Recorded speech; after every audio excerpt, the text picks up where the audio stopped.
பார்க்குற உங்கள் ஒவ்வொருவரையும் வாழ்த்துக்களோடு வரவேற்கிறேன். வாங்க ஸ்டூடெண்ட்ஸ், நம்ம டியூட்டோரியல் வீடியோக்குள்ள போகலாம்.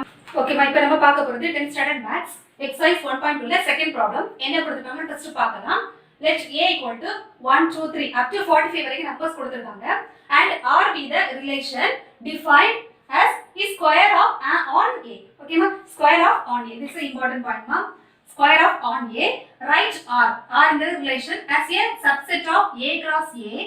Also find the domain and the range. ஓகேமா, இப்போ இந்த ப்ராப்ளம்ல என்ன கொடுத்திருக்காங்கன்னா, யூசுவலா எந்த ஒரு ப்ராப்ளம் கொடுத்தாலும் ஏங்கற ஒரு செட் பிங்கற ஒரு செட் கொடுத்திருப்பாங்க. அதுல இருந்து தான் நமக்கு வந்து ரிலேஷன் வந்து ஃபைண்ட் அவுட் பண்ணுவோம். ஆனா இந்த ப்ராப்ளம்ல ஏங்கற ஒரு செட் மட்டும் தான் கொடுத்திருக்காங்க. இன்னொரு செட்டை டைரக்டா கொடுக்காம இன்டைரக்டா கொடுத்திருக்காங்க. அது எப்படின்னா ஸ்கொயர் ஆஃப் தி செட்.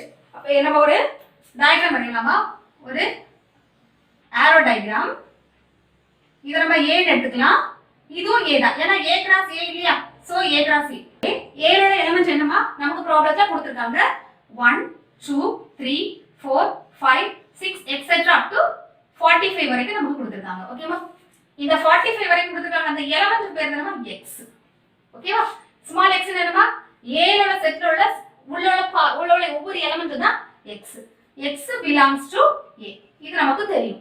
அதே மாதிரி இன்னொரு a என்னமா? அதுவும் aங்கிறது சேம் 1 2 3 etc up to 45 வரைக்கும் இருக்குமா? 4 5. இது நம்ம y ன்னு எடுத்துக்கலாம். y equal to என்னமா? y also belongs to a. y ல எல்லா நம்பர்ஸுமே a ல இருக்குங்கிறது மீனிங். இப்போ நம்ம கொடுத்திருக்க ப்ராப்ளம்ல கண்டிஷன் என்னன்னு பார்க்கலாம். Square of an a. இப்போ aங்கிறது இந்த நம்பர்மா. இதுக்கு நம்ம ரிலேஷன் நம்ம கம்பேர் பண்றோம். Relation to find the relation கேட்டிருக்காங்க. அது இன்னொரு நம்பர் எப்படின்னா ஸ்கொயர் ஆஃப் தி a. ஆனா அதுல ஒரு சின்ன கண்டிஷன்ஸ் இருக்கு பாருங்க. ஸ்கொயர் ஆஃப் தி a 45 க்கு மேல போக கூடாது. 45 க்கு உள்ள இருக்கக்கூடிய ஸ்கொயர் ஆஃப் தி டேர்ம் தான் நமக்கு ரிலேஷன். ஃபர்ஸ்ட் நம்ம சொல்யூஷன் எழுதிக்கலாம். சொல்யூஷன் given என்ன கொடுத்திருக்காங்கமா?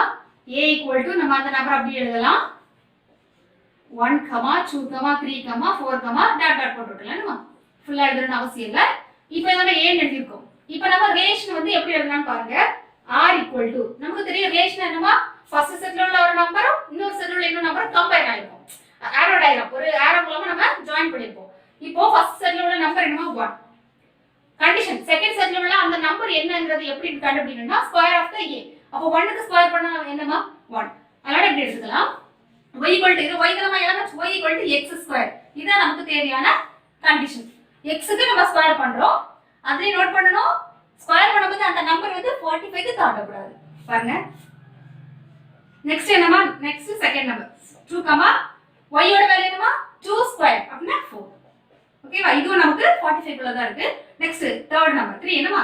3 க்கு ஸ்கொயர் எடுத்தா என்னமா? 9. நெக்ஸ்ட் 4 4 க்கு ஸ்கொயர் எடுத்தா என்னமா? 16. அதே மாதிரி நெக்ஸ்ட் நம்பர் என்னமா? 5 5 க்கு ஸ்கொயர் எடுக்கும்போது 25. நெக்ஸ்ட் 6 க்கு ஸ்கொயர் எடுக்கும்போது என்னமா? 36. ஓகே, இதோட கம்ப்ளீட் ஆயிடுச்சா? வெரிஃபை பண்ணலாம். நெக்ஸ்ட் என்ன நம்பர்மா? 7 7 க்கு ஸ்கொயர் எடுத்தா என்னமா? 49. இதுல தான் நம்ம ஒரு பாயிண்ட் நோட் பண்ணனும். given நம்பர் வந்து 1 to 45 வரைக்கும் தான். நம்ம ஸ்கொயர் எடுத்தாலும் 45 குள்ள தான் இருக்கணும். ஆனா இது 49 ஆயாச்சு. சோ இத நம்ம கன்சிடர் பண்ண முடியாது. சோ இதோட நம்ம ஸ்டாப் பண்ணிக்கலாம். இதுதான் வந்து நமக்கு தேவையான ரிலேஷன். ஓகேவா, ரொம்ப ஈஸியா இருக்கும். நம்ம அந்த மீனிங்ஸ் மட்டும் மீனிங் வாட் என்ன கொடுத்திருக்காங்கறது புரிஞ்சிட்டா ஈஸியா நம்ம ரிலேஷன் எழுதிக்கலாம். நெக்ஸ்ட் என்னமா கேட்டிருக்காங்க? Domain. Domain b equal to range. ஓகேமா, இருக்கிற ஒரு வேர்ட் நான் சொல்லியிருந்தேமா? Domain range. ஓகேவா, டாக்டர் DOCTOR. ஃபர்ஸ்ட்ல உள்ளது டொமைன், செகண்ட்ல லாஸ்ட்ல உள்ளது என்னமா? ரேஞ்ச். அப்போ இந்த ரிலேஷன்ல உள்ள ஃபர்ஸ்ட் நம்பர் எல்லாமே என்னமா? டொமைன். அப்போ ஃபர்ஸ்ட் நம்பர் எழுதலாம் 1, 2, 3, 4, 5, 6. இதான் என்னமா? டொமைன். ரேஞ்ச்ல என்னமா? லாஸ்ட் உள்ள நம்பர், அதாவது நெக்ஸ்ட் நம்பர். அப்போ ரேஞ்ச் செகண்ட் நம்பர் ஃபுல்லா எழுதலாமா? 1 4 9 16 25 and 36. இவ்வளவு தான் வரும், அதுக்கு மேல வராது. ஓகேமா, ஈஸியான ப்ராப்ளம்ஸ் மட்டும் தான் கொஞ்சம் கன்ஃபியூஸ் ஆகுற மாதிரி இருக்கு. புரிஞ்சுக்கிட்டீங்கன்னா ஈஸியா ஒர்க் அவுட் பண்ணலாம்.